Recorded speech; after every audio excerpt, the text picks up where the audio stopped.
Welcome back everybody to another Nano Reef video. Today's video is extremely exciting because we're putting the official light on the S-Ship's Decimate Florida 9-gallon aquarium.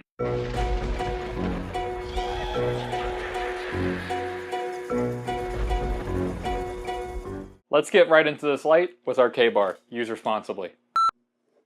Every YouTuber needs a really big knife, right? The wife says just me. So the light we chose is the Red Sea G260. This is a Reef LED or Reef LED, but they pronounce it Reef LED.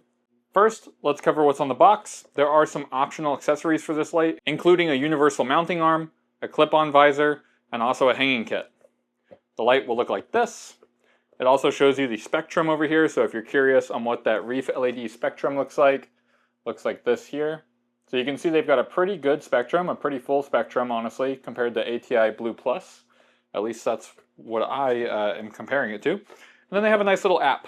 So the Red Sea Reef LED comes with, drum roll, in the box you're going to get a Red Sea warranty card, and then here we have the light itself. Presentation, A+ in my opinion. You have the Reef LED right here, the power supply, and then also the power brick. This looks like a very standard power supply as far as if you've had anything like a laptop charger. Looks just like this. Let's go ahead and take out the Reef LED, see what it looks like. Alright everybody, this is the Reef LED 60 G2. You can see the nice little Red Sea logo up there. This is where the hanging kit would go. You can see this very robust fan array over here where there's a single fan in the middle and all these inlets and outlets, I presume. The Red Sea logo, nice touch, it's very minimal. And this is a very nice like matte black all the things type of approach to a light, which I personally appreciate. And then you don't have any other branding other than the little seahorse up there and the Red Sea logo there. You do have all your regulatory information on the back as well as some status codes for the Wi-Fi connection. And then look at this LED matrix, guys. Look at this. This is incredible. This LED matrix is one of the best I've seen apart from my Kessel. The Kessel LED matrix is obviously incredible, but this LED matrix is definitely right up there with it. The price of this is also very enticing. The Kessel, when you get the arm and the Wi-Fi controller, at the end you're at a little over 600 bucks. The Reef LED is $289 just for the G260. Let's go ahead and get the Reef LED mounted on this aquarium. So here is how we're going to mount the Red Sea light. We've actually made a 3D print. This 3D print here has a hole on the top. This is a 15.45 millimeter hole, I believe, if I remember correctly. And it connects to the Red Sea Reef LED 60 here. So there is an M8 screw in the middle and two M3 screws on either side. So these M3 screws do have a washer on them just to be safe. And then the M8 there is just one I had laying around. So it's going to screw in like this. So it's going to be on the back of the unit. We're going to screw in through the top here. And then on the final version, I did put a hole on either side of this bigger hole so we could put zip ties through it to zip tie it to the arm to hold it in place. So the arm we're using is actually a microphone arm. This is like a microphone desk mount boom arm thingy. And effectively it just clamps onto the side of your desk, and then you have this arm that you can move around and swivel.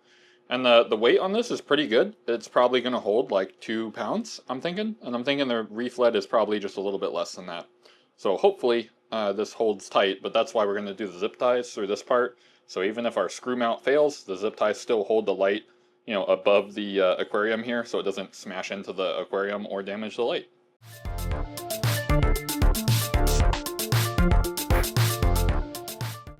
Alrighty, let's get this light installed up here while the Prusa is printing our visor. First, we're going to have to install our screws here. Okay, we've got our screws installed. I'm going to unplug this. It's going to be angry at me.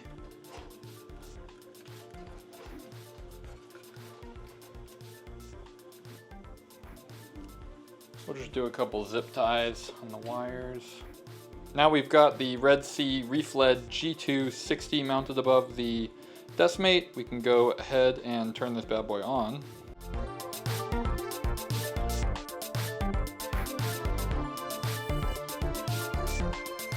So the Red Sea Reef LED can go all the way from 8,000K to 23,000K. Here's what that looks like.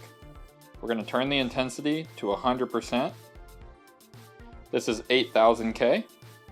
Gotta adjust the camera settings here just a little bit. That's 8000K. This is 9000K. We can go up to 10,000K. And just to clarify, we can go up in increments of 200 Kelvin.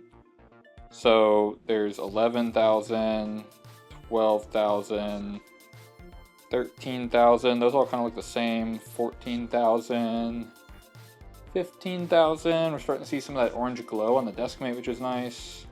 16,000. We can go up to 17, 18, 19, 20,000. Starting to get into more of that blue spectrum. 21,000, 22,000, and then the highest 23,000. So that's as blue as it gets, which is pretty dang blue. I think my favorite is probably right around like 15 to 18, somewhere in here, that like kind of purpley blue look. So you get like some of that orange on the deskmate, some of the like fluorescent, but you still get to see all the rock structure and, you know, probably make your fish look pretty good. So here go the moonlights at 100. And then we can turn the moonlights all the way down to like 1% if we want, which I really like to do. Because at night, when your eyes adjust, you really want like the softest little moonlight possible. There is 12%, we could even do like 50, somewhere in there. So I really like the ability to control the moonlight. And here's what that looks like, guys, if you were curious. So if you guys are curious what that looked like, here is the color Kelvin scale at the top, which is a little bit hard to grab onto. There we go. And then you've got the intensity slider below that. So you can see we can change this to be whatever intensity we want, whatever Kelvin we want. We also have the moonlight down here, so we can turn intensity to 0, moonlight to like any percentage in here that we want, which is really nice. This is in manual mode. It'll also tell you what the power consumption is, so we can see the 60 watts that the light is rated for is actually on the 23,000 blue Kelvin there.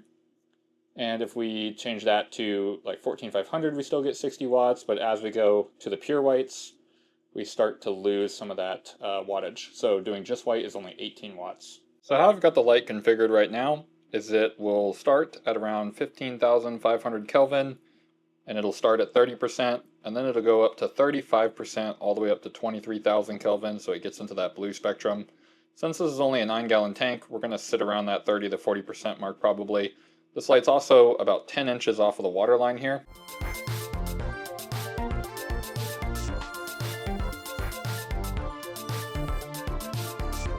And when I'm sitting at my desk, so like this is my head height, this is what I see. I actually don't see the light at all, so I don't even really need the visor.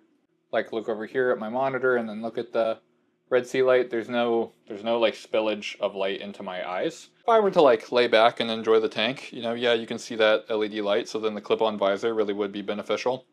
That is exactly why we're 3D printing a clip-on visor over there on the Prusa.